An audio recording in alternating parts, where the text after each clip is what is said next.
Hi there. Welcome to the Sober Circle channel. Enjoy this speaker tape. Helpful things to me was in reading Marty's book, and that was Marty Mann's primer on alcoholism, which was absolutely an eye-opener. It was mind-boggling for me. And I was speaking with Janet earlier, and she was saying that she didn't know where it was available in Vancouver, so we'll have to see that she gets a copy of it. But it really is just a marvelous book, and Marty has also written another one, which was also very helpful to me, and that was Marty Mann's Questions and Answers on Alcoholism. I think that really what had happened from 1939 to 1944, when Marty realized that there had to be some exposure for us all. There were no doctors or hospitals who were particularly interested in hearing about our plight, and a little bit of it had to be aired. And so she presented her opinions and feelings about this strongly, and they were accepted and talked about eagerly, and Bill thought it was a wonderful idea. And so she started the National Council so that we could spread the word on alcoholism. And look what wonders it has reaped. It's just absolutely astonishing. It's with a great deal of love and admiration, affection, and appreciation that I'd like you to welcome our next speaker, Marty.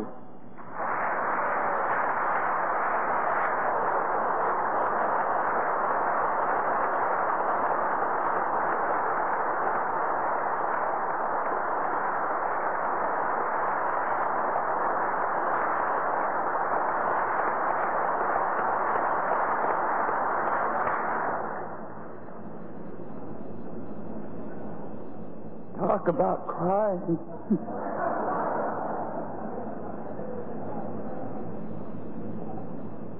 It's pretty hard to find my voice, even looking around this room.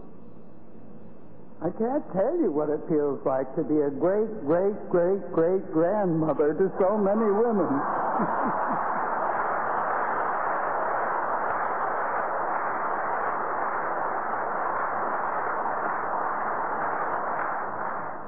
Because that's what you are, all of you. You're my children, and I'm so, so proud of you.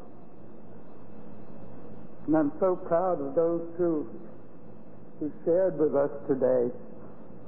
And so thankful to you, Jackie, that you mentioned the other part of my life.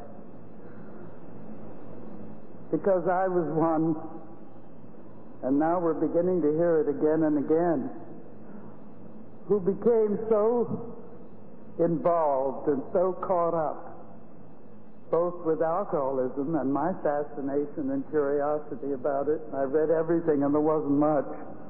I think there were 3 books in existence. And with the idea that the growth of AA could be speeded up, that the people we weren't reaching in those early days were women. And I didn't think it was because women were different from men, not in their alcoholism. And I still don't think they are. It's the same disease.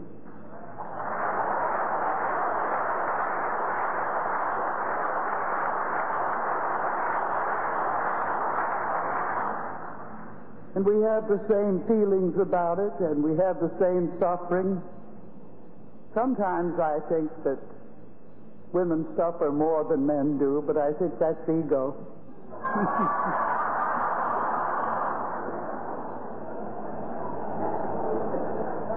Because certainly I have tried to help quite a lot of men, and their suffering has been just as poignant and just as hurtful to them as ours is to us. Our situations are different, and sometimes that makes it seem worse, because we have been laboring under what I call a double stigma. The stigma on alcoholism is bad enough, and it's still there. Don't forget that. It hasn't gone away just because we're all here. It hasn't gone away because we've proven over and over and over again that it is a disease which is treatable and from which people can recover. and there are 1.5 million of it recovered as proof. And yet, I still work in a hospital that treats alcoholics, and I'm still amazed that the ones who come in have never heard the word any more than I had back in 1939. They don't know what alcoholism is. They're absolutely smothered under the guilt of feeling that they're bad, somehow that they are less than human. And when you see what can happen to people's feeling about themselves when they realize that it isn't their fault. I never in my life heard of anybody who set out to become an alcoholic.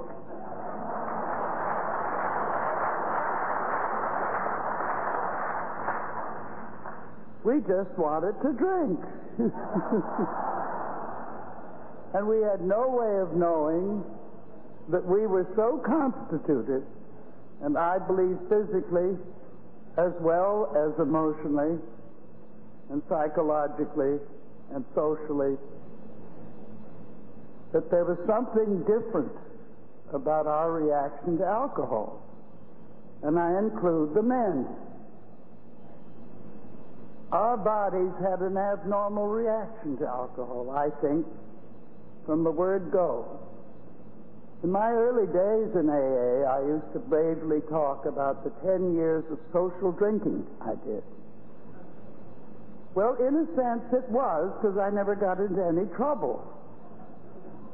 And the reason I didn't was what I now know to be one of the early symptoms of alcoholism in most alcoholics. I had hollow legs.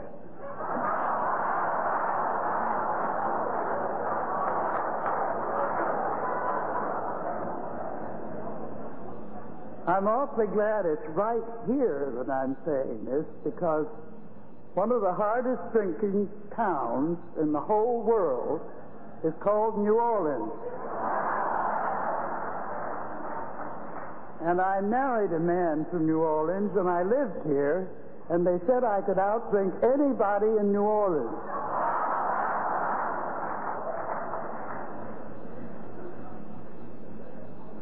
A woman that knew me then was at the meeting last night and came over to speak to me. She said, "Remember, I knew you when you were still beginning your drinking."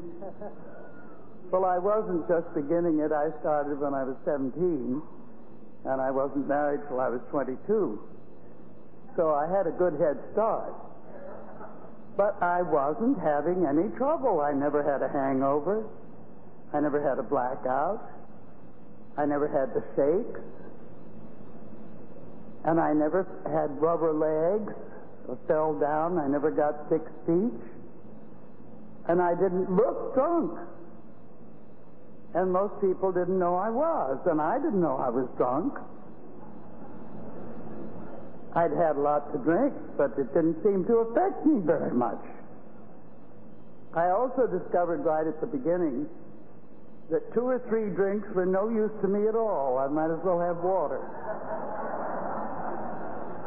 It wasn't until it got up to 4 or 5 or 6 that I began to get what I was looking for, which was some effect from it. I tell kids that whenever I get a chance, because they still believe that the person that can hold their liquor well, male or female, is somebody to be looked up to and modeled themselves on, and to try to achieve that same miraculous stage. Well, all it is a very early stage in alcoholism, in my mind.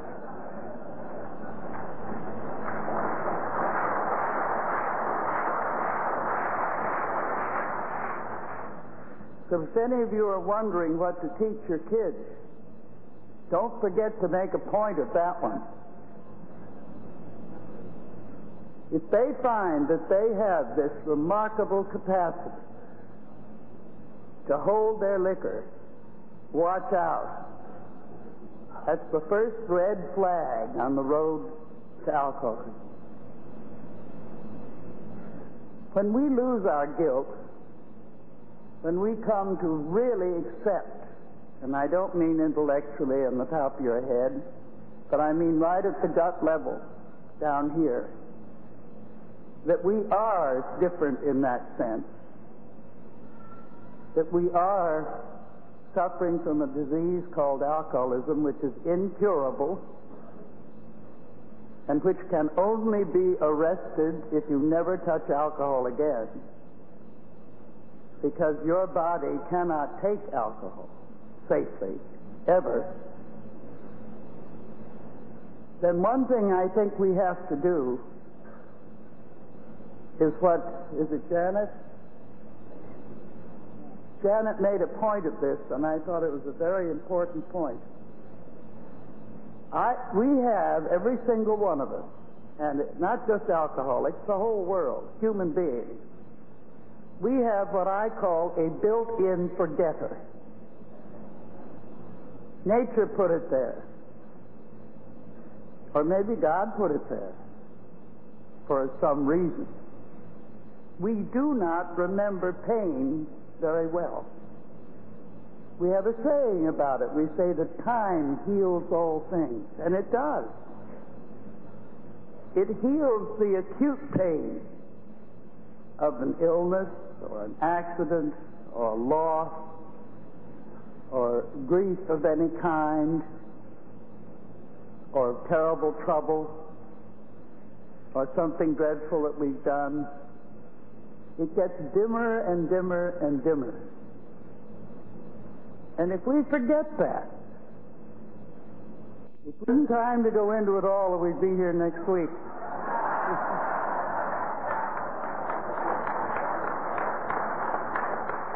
I have to dole it out in little pieces when I get a minute. But I think that built-in forgetter was put there primarily for women. Because if it wasn't, I don't think anyone would have a second child.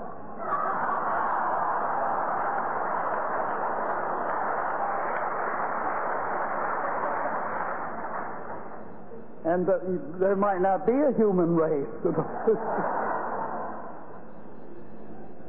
But we have to recognize that we have that. And that it's particularly active on the troubles we had with drinking. The easiest thing in the world is, after a matter even of months, but certainly of years, to begin to forget just how bad it was. Just what led up to our surrendering, to our giving up and saying, I'm licked. I can't beat this. I need help. And this is why I think we can never stop any of us who are alcoholics from being active and involved in AA.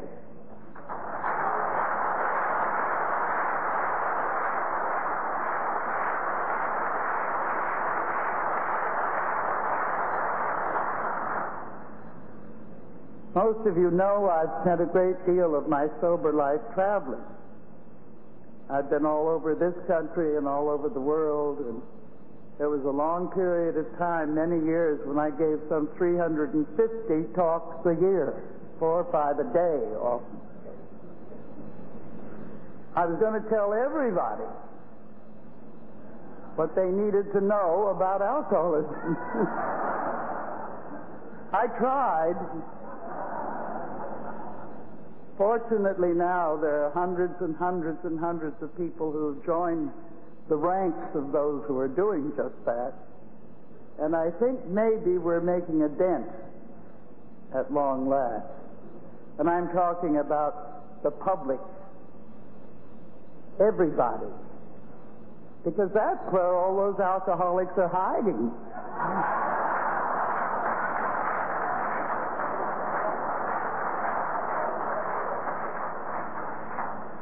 The ones that we haven't reached, the ones that haven't dared come through the doors of AA, the ones that will do anything but go to AA. And so we now have treatment places that will lure them in under any pretense at all. And little do they know that the conspiracy that's going on is to get them from wherever that treatment place is into AA.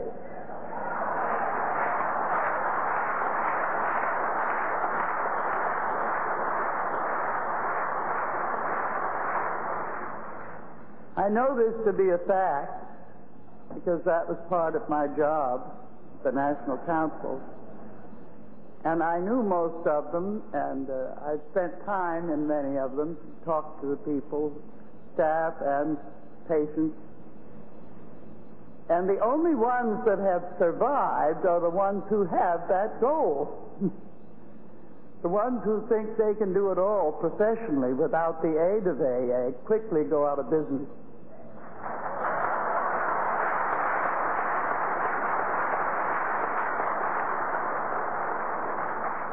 Of course, sometimes not quickly enough.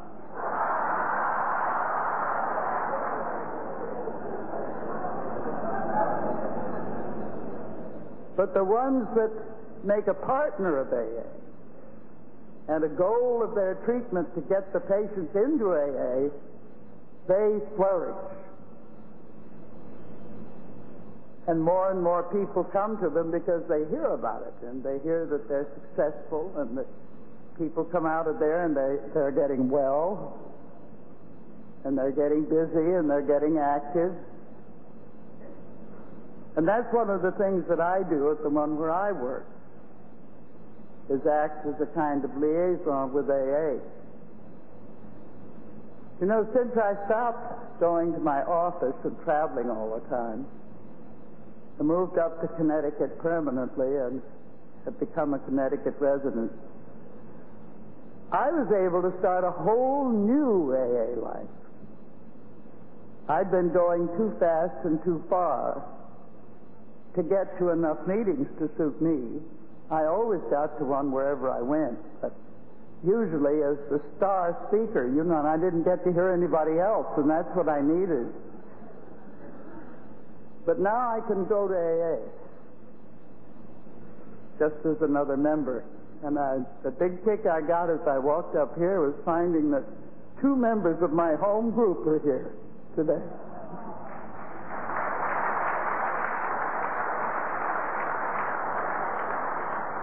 And I'm particularly pleased because I wasn't happy about missing last night's meeting. I'll bet you weren't either. It's Friday night, the one I go to. Well, I go to more than one, but that one I never miss. And when I make a plan to go anywhere, which isn't very often, I try to get back by Friday. And last night, there I was, sitting over in that Superdome, and I didn't know that Dot and Pat were here. I didn't know anybody from my home group was here. I'm so happy. It's just as good if you get another chance and you can sort of start all over again with a new AA life in a new place, in a new area, and new friends. And it seems to me, after 41 years, just as fresh and just as exciting and just as alive as it did the first time.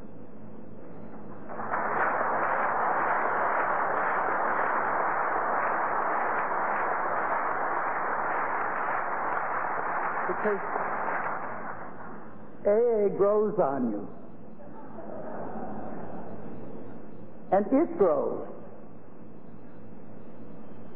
I don't think basically one single thing has changed. We've been very careful to try not to let anything change. If you have a good thing, you don't want to monkey with it.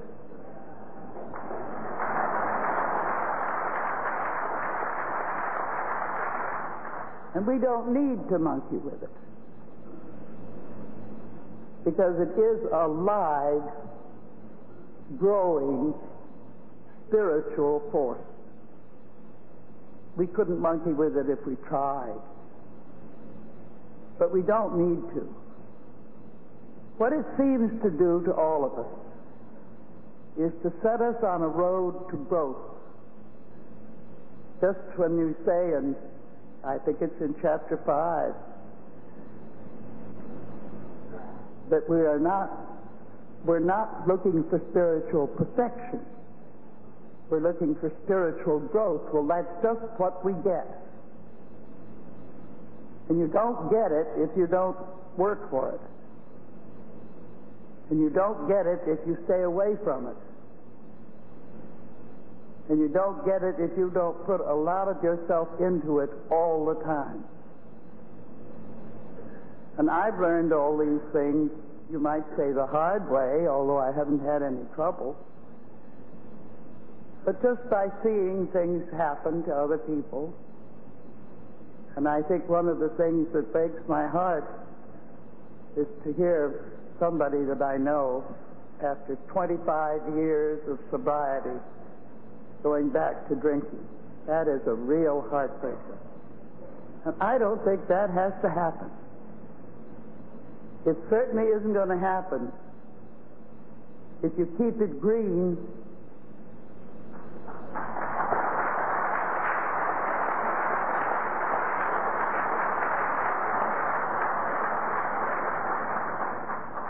If you remember your built-in forgetter and never let it take over, and if you stay close to the place where you learned how to live, where you learned how to love, where you learned how to care, where you learned how to be. All of us found ourselves in AA. We didn't know ourselves before. We didn't know who we were, or where we'd come from, or where we were going. I think every alcoholic who's gone far enough to look for help is lost. Just as Sandy said last night, lost, really lost. And then we find our spiritual home in this fellowship. And that's something that we all seem to recognize instantly. You know, we all repeat the same things. Everybody here this morning has said them. About feeling different, about not belonging, feeling that we don't belong. I used to try to describe it to my psychiatrist pre-AA, the one who pushed me into AA, thank God, and him.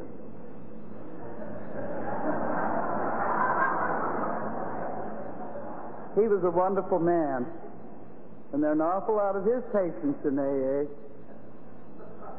Oh, not just all over the East, all over the country. His name was Harry Tebow.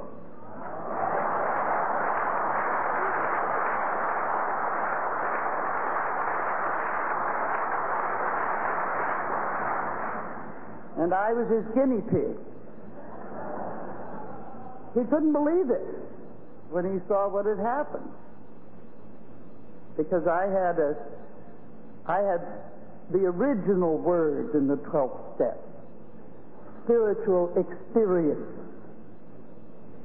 He changed it to awakening because the kind of being windblown on a mountaintop that Bill had, and sitting in a room with a presence that enabled me to walk out of a third-story window and not fall, which I had, and a variety of them.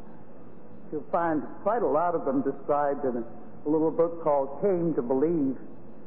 That's worth reading.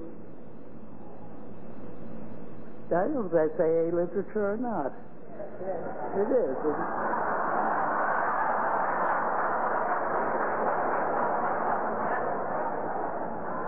I get it from all sides and all sources. If I could find anything in it, I don't care where it came from, as long as I've got it.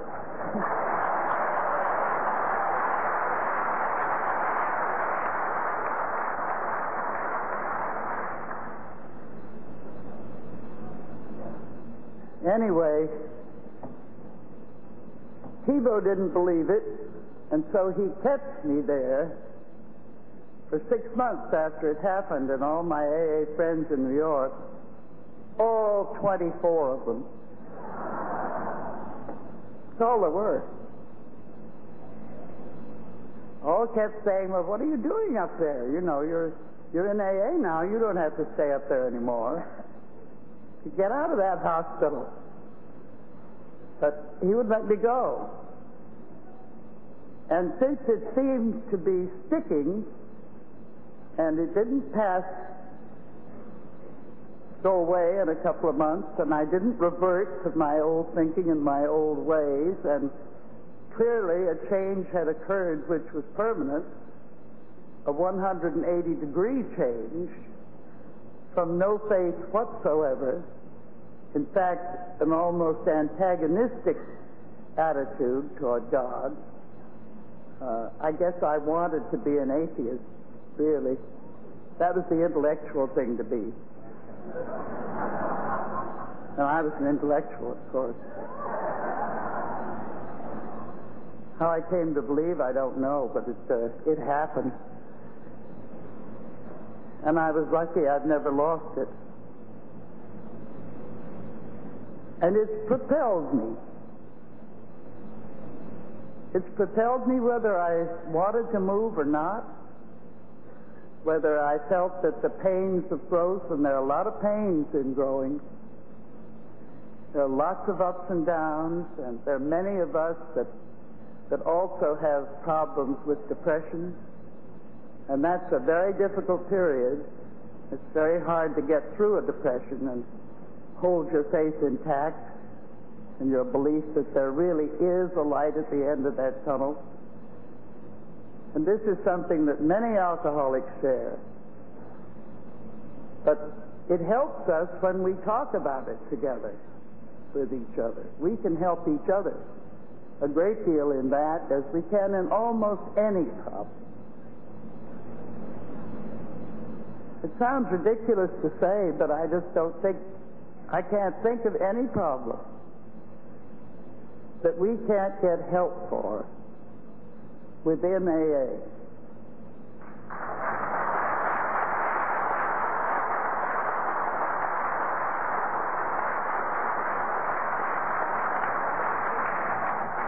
It's that broad, and it's that strong, and it's that powerful, and now it's that everywhere.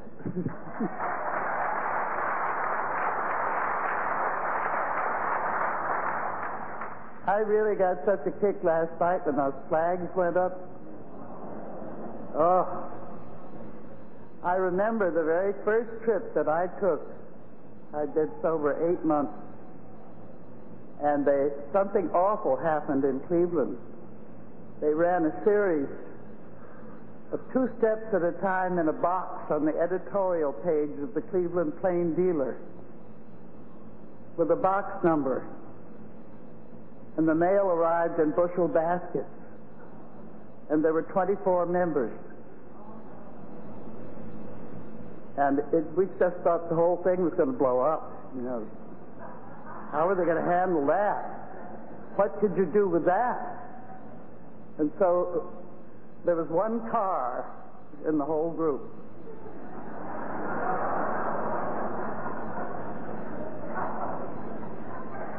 And Bill and Lois and Jack and his wife, the owner of the car, and I decided to go to Cleveland and see for ourselves what was happening. Save it, maybe.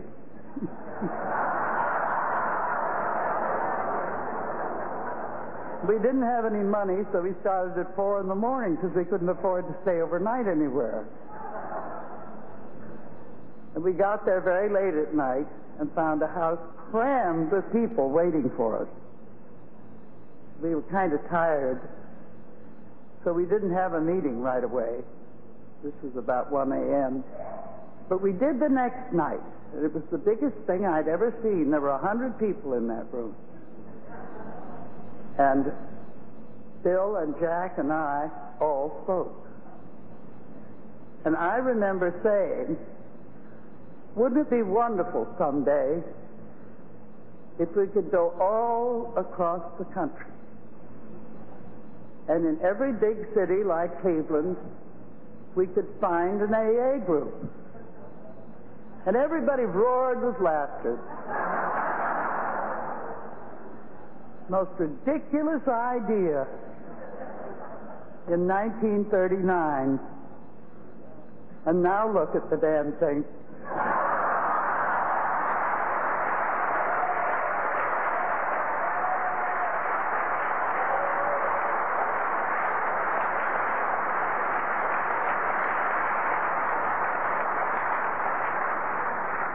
I'll bet if you were in a helicopter and put down in the middle of the jungle in the middle of Africa, you'd find a loner. Maybe even a group.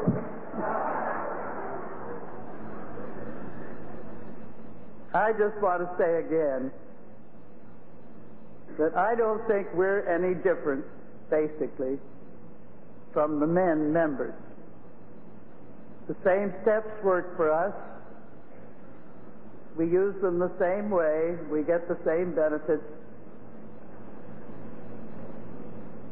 And I don't believe the figures they give us. I think the proportion of women is higher.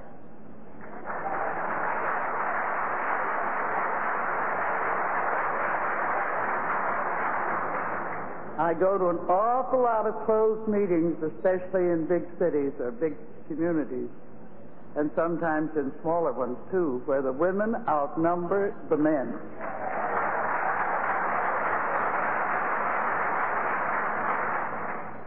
And in the last few years, they've been coming in droves. And as the stigma lifts and more of us talk about it openly, freely, and show that we don't feel ashamed, and we have no cause to. We don't need to feel ashamed. We should be proud.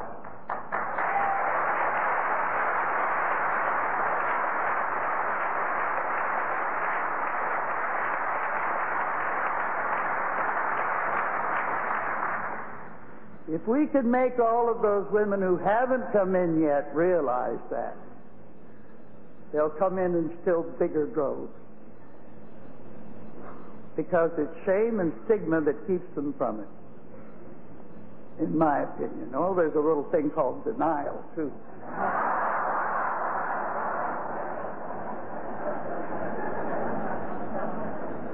But that's easier to overcome than the other.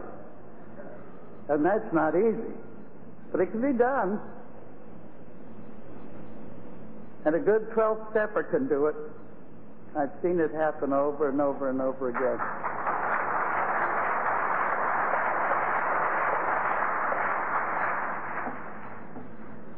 So just let me say to you how grateful I am that you're all here this morning, and that I could be here with you, and that I could stand up and see this room packed, lined up, standing at the back. And we even have quite a lot of men here.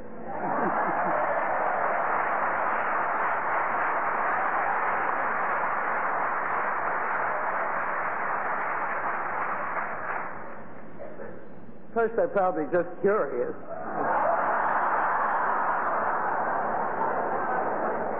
They want to know what we're really going to talk about.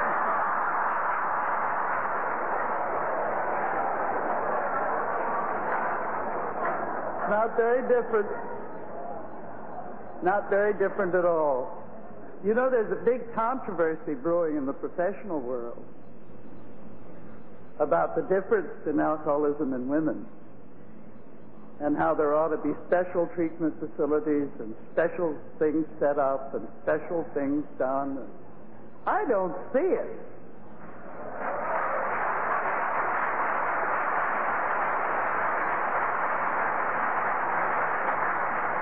We haven't been doing too badly the way it is, I don't think. So I don't think we'd better tamper with that either.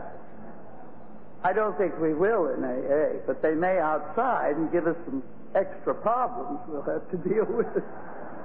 Convincing those women they're no different from the rest of us or from their fellow AAs who happen to be male. No, truly, we have a bond in a disease, a strange way to have a bond. It is deep and strong, and that flows constantly through us and passes on to anyone who will hold their hands out. And it doesn't stop flowing. And I just think we're the luckiest people in the world.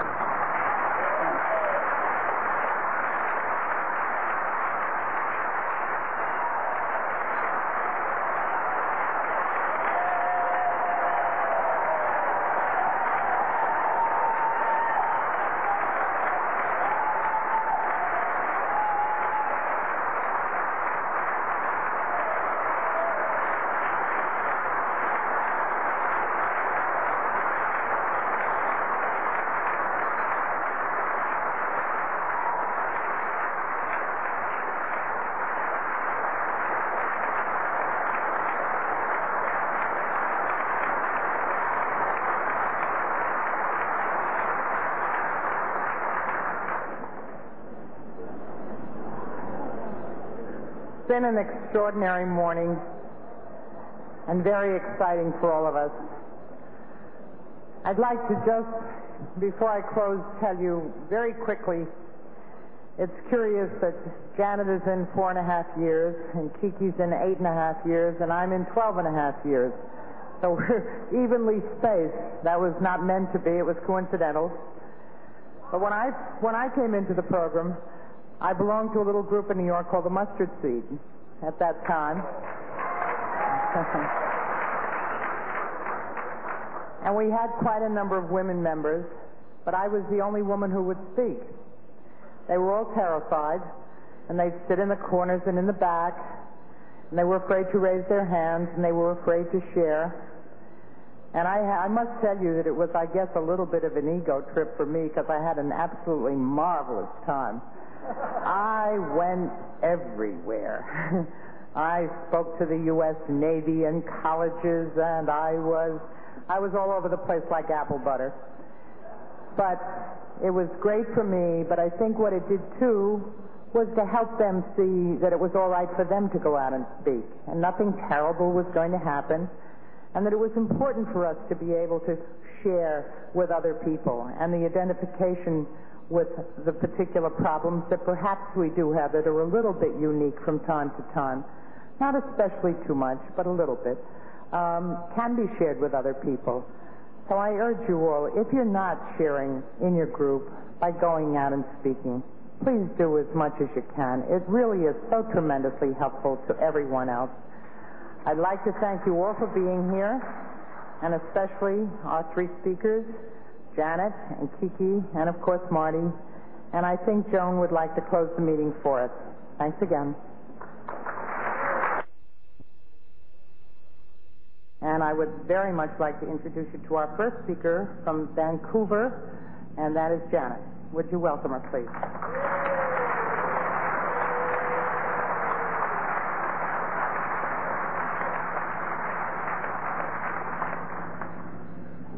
My name is Janet, and I'm an alcoholic.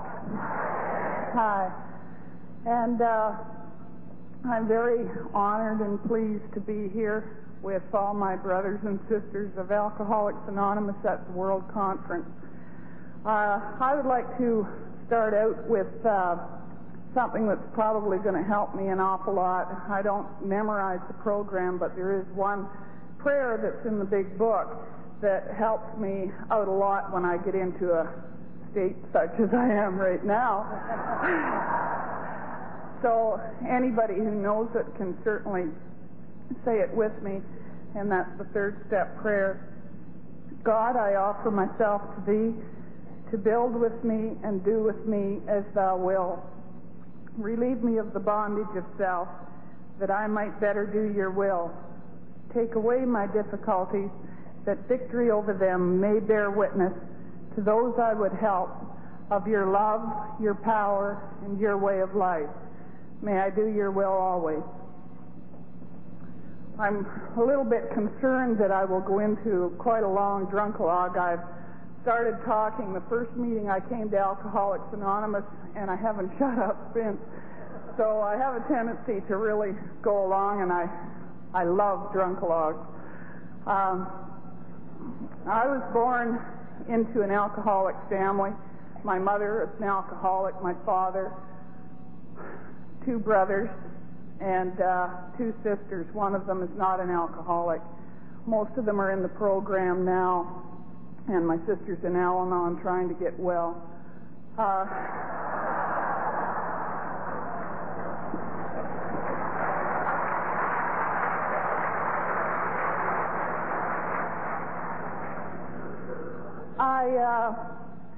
As most of us do, and I've heard a lot of speakers at this beautiful conference, I felt different.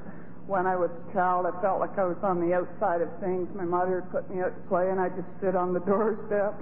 And I felt very different. I felt actually better was what I started to feel. Better than most people. I did well at school, and I thought that I felt different because I was so bright. And I took my first drink of alcohol when I was 14 years old.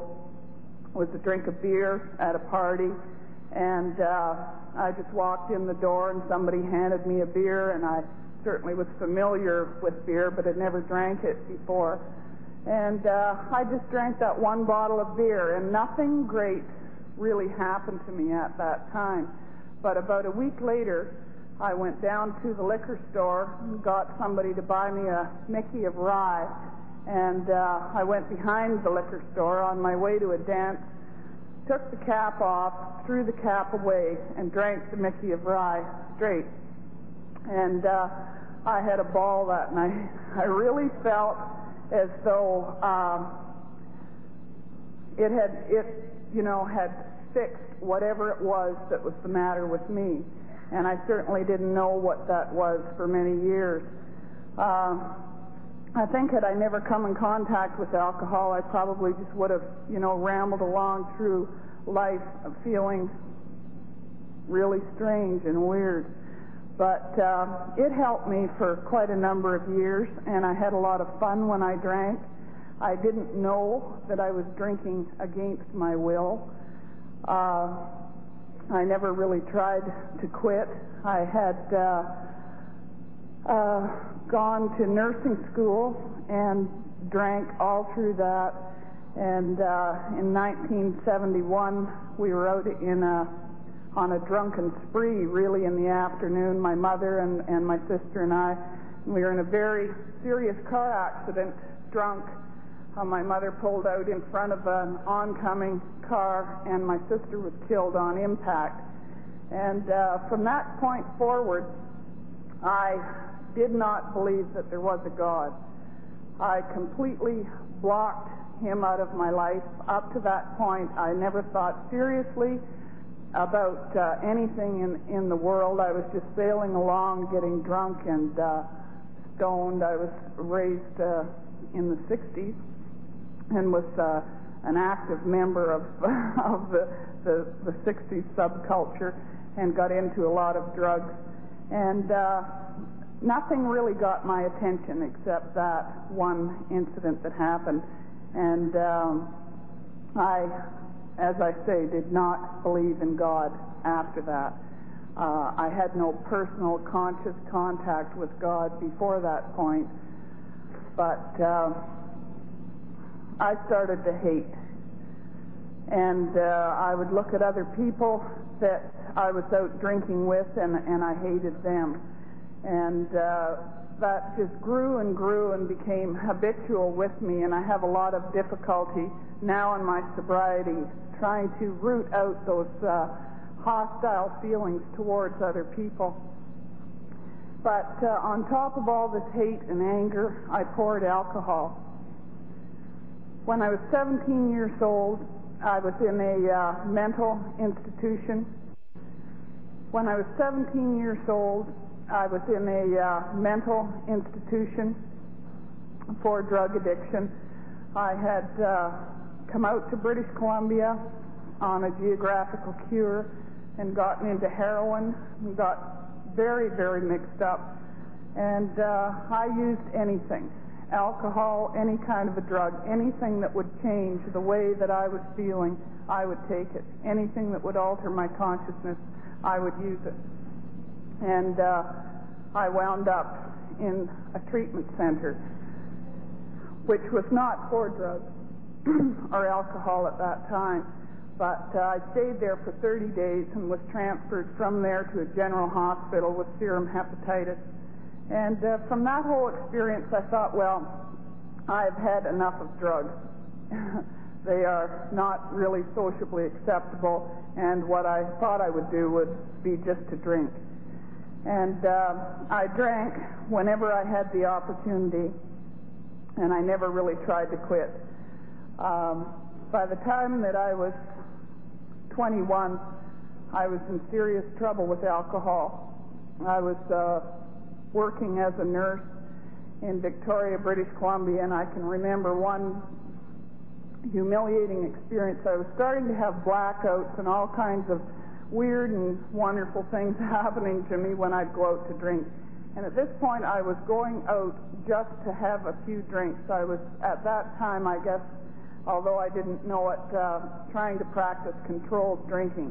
But once I got one drink of alcohol into my system, there was no stopping.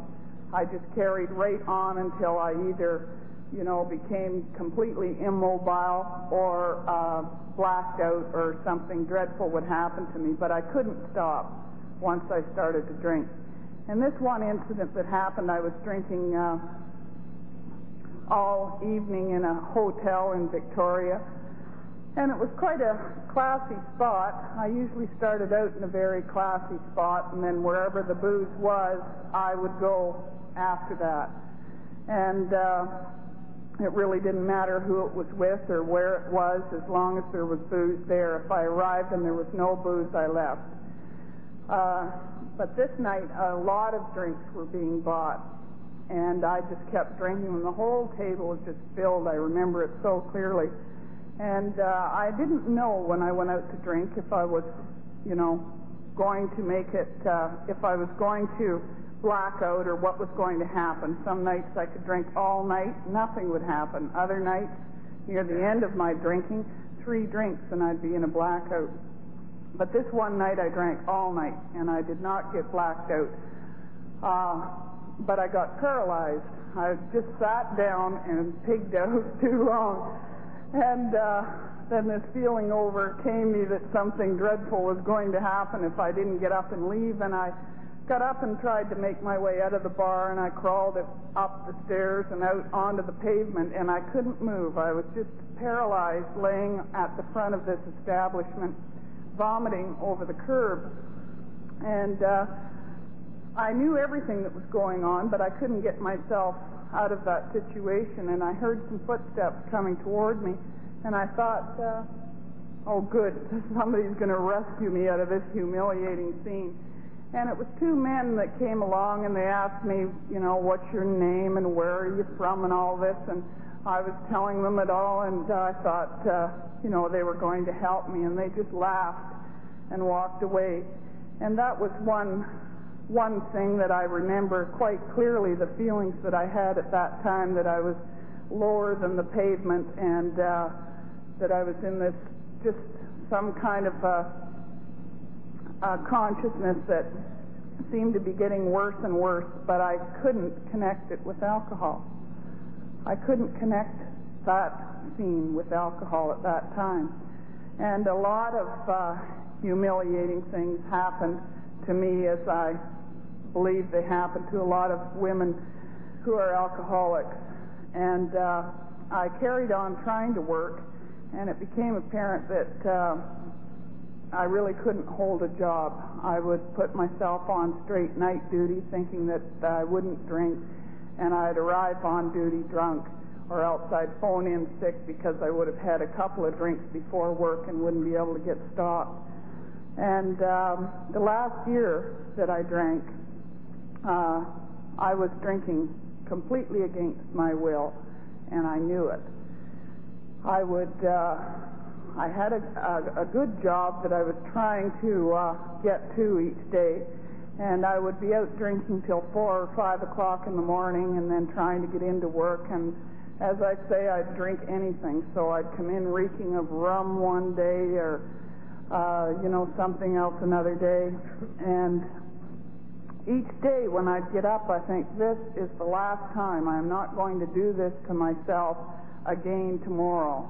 And I would get through the day taking Valium. Drugs were coming back into the picture at this point, running back and forth to the doctor. I thought I had a brain tumor or diabetes or hypothyroidism, anything but don't tell me not to drink. And so I spent a lot of time trying to figure out what was the matter with me. I was waking up very early in the morning filled with terror and bewilderment and fear. And eventually I was in another car accident, and I thought I needed a holiday. I thought, all this is far too much, and I'm under far too much stress all by myself trying to make it, against the world, and I need a holiday. And I went down to Nassau, and that was my last drunk. I went there for 10 days. I had a job when I left and an apartment. I'd totaled my car by this point, had woken up in the hospital not even knowing that I had been driving it, and I owed $5,000. I was charged with careless driving. I was being sued by HFC, AVCO, all these things, and my life was really quite unmanageable. But the answer to that, in my mind at that time, was that I needed a holiday.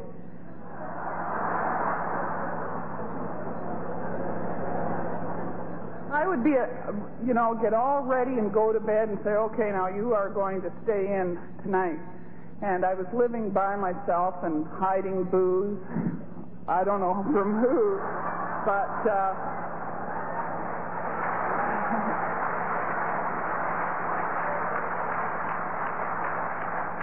I was all squirreled up in this apartment. I could not get out the door. I couldn't make a decision. I thought, well, should I go to work or shouldn't I go to work? If I'd go to work, I think I knew I shouldn't have gone to work. If I stayed home, I shouldn't have stayed home. And I was just absolutely incapable of making a decision. But I did get on this holiday, which was supposed to be for 10 days, and I was really trying to quit drinking. After this car accident, I thought, it registered. I thought that car would not be totaled if you had not been drunk. And, everything was starting to come into focus, and I thought the thing to do is control your drinking. By this point, everybody's in AA that's in the family, and every time I go home, they're reading the big book to me. And it was just absolutely, I was trying to convince my mother that she really wasn't an alcoholic, that she was just crazy, and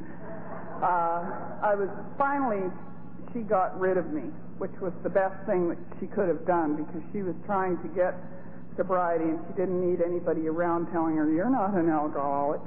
But I went down to Nassau, and I started drinking what I thought was social drinking, and that was a mixed drink. To me, that's what social drinking was. And I'd drink vodka and then mix a little orange juice, and then I'd try and trick myself and just have orange juice and pretend there was vodka in it. And I went along okay for about 3 days, but I was so nervous that if I met anybody, it was just as though somebody had taken an eraser to my brain. I couldn't think of a thing to say. I was filled with fear all the time. And when I drank, it got worse. Alcohol used to take that away temporarily. And at the end of my drinking, it made it worse. It made me more anxious. It made me just absolutely so impulsive that I was afraid. I was afraid to go out in case of what I might do. So that controlled drinking lasted for 3 days. And then I met a pilot down there who was flying a private jet for Tenneco, and they had a huge bar stocked with old crabby scotch, 18-year-old scotch, and I started to drink the scotch, and that is my drug of choice, scotch. And I was down there for 30 days, and I was drunk the whole time I was down there, and if anybody's been to Nassau, you probably know it's not the spot for somebody that is by themselves. It's a pretty dangerous place. But I just went around from bar to bar. Occasionally I would come out of this state that I was in, and I'd see somebody across from me, and I'd think, who is this? And reach out onto the table to take a drink, and it would be scotch, and I'd think, good, this is all I need. Who cares who this is? And I went from Nassau to Florida, and my aunt and uncle are both alcoholics. They had a bar that was well stocked, and I drank there. Got back into some cocaine, and arrived back in Toronto Airport in the middle of February with the summer outfit on. And it's quite cold up there. But that was the last drunk that I was on. It was not the last drink that I took. At the last drink that I took, I didn't know it was going to be my last drink. And I had hit a bottom emotionally. I don't think I hit all possible bottoms. I think there's lots more out there for me if I decide that I'm not an alcoholic. But I hit an emotional bottom and a financial bottom. When I arrived back, I had no place to live. I had no job. I, as I said, owed all this money. And I phoned my mother, and that was really the last resort. That was the only place I had to go. I had no other place to go, and she was in the program. And when I got to her place, she said I could come home and that I didn't have to pay anything, not to worry about anything. And I was very, very suspicious and paranoid of anybody who had it together. And she did. She'd been in the program for a year, and she had received some of the benefits of sobriety. And I could see it. I thought, what kind of a tranquilizer is she on?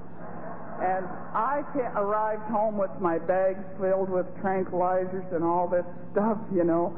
And none of them were working. None of them were working. I would take a handful of them and drink and just be out cold as a mackerel in a bar someplace. Nothing was working. And she let me come there and stay. And as I say, it was attraction that I saw in her. She had something that I wanted. And everybody had said, you know, to her, Frances, you're too close to Janet. You can't help her. And she had, a couple of months before, turned me over, apparently, and had let go. And I went to a meeting with her. I found out afterwards that she hadn't invited me, that I had just got ready and went to this meeting. And that was on February the 24th, 1976, and I have not had a drink of alcohol or taken any tranquilizers.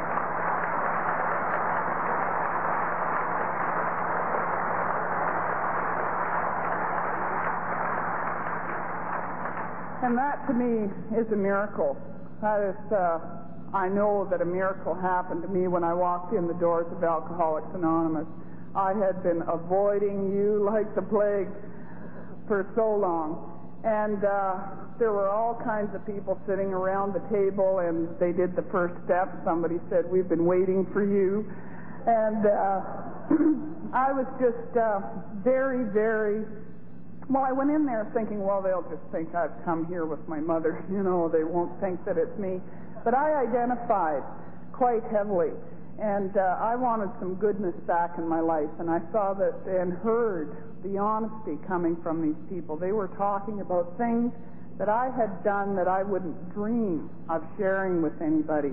And they were talking openly about it. And the honesty really, really affected me.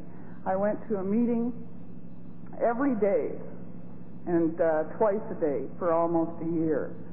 And I go to quite a few now. I belong to the Vancouver West Point Grey AA group. It's an open group. and do work in my group, but still go to a large number of meetings because I need it. I'm an alcoholic, and I have a tendency to forget pain. I don't have a memory for pain. I'm discovering this in sobriety. I keep doing the same things over again, and they're just as painful as when I did them the last time.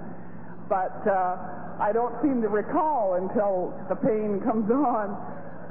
But I got a sponsor in the program, and he helped me out with so many things, and I started to work the steps. I had really nothing to turn over. I knew that I was crazy. The second step is what kept me coming back. I had become insane through the use of alcohol and drugs, and that step kept me coming back.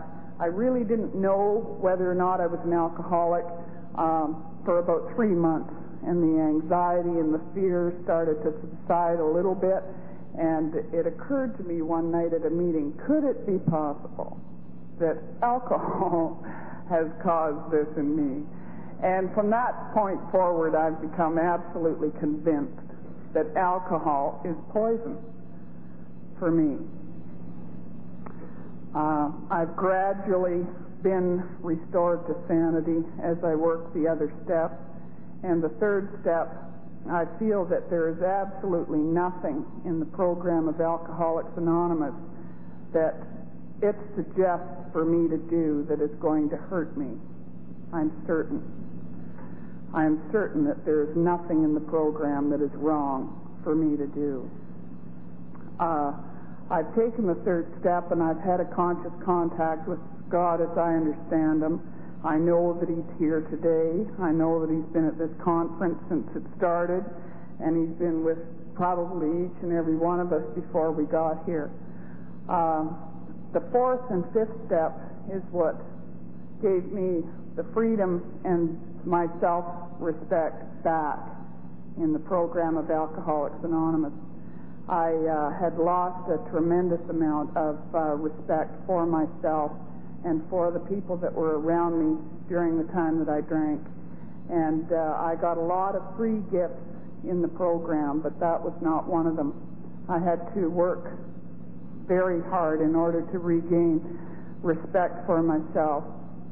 And that happened as a result of finding somebody in the program after writing down absolutely everything about myself and telling it to them. And after that happened, and I've done it, it felt so good that I've done it several times since. I could probably use one now, but that has been really a tremendous experience. There seems to be a reward that I get after I do each step. And I look at the steps as though they're a clock. You know, they go 1 around to 12, and then they start at 1 again. And there's a lot of things that I know I don't have in Alcoholics Anonymous that I want, because I want more than to be just free from alcohol. I want all the promises, and some of them have come true for me already. I don't regret the past, because I believe that it's with my past that I can help another alcoholic find this program. And if I didn't have it, I wouldn't be able to do that. So it's become a very valuable asset to me, and I don't regret the past.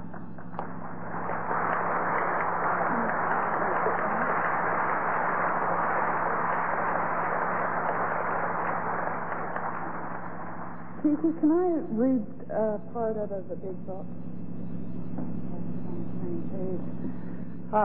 One of the stories in here has given me a lot of strength, and the last part particularly, and it's in the big book of Alcoholics Anonymous, and it's Freedom from Bondage. And the last paragraph thoroughly describes what has happened to me as a result of attending the meetings and trying to carry the message. This great experience that released me from the bondage of hatred and replaced it with love is really just another affirmation of the truth I know. I get everything I need in Alcoholics Anonymous. Everything I need, I get. And when I get what I need, I invariably find that it was just what I wanted all the time. Thanks for my sobriety.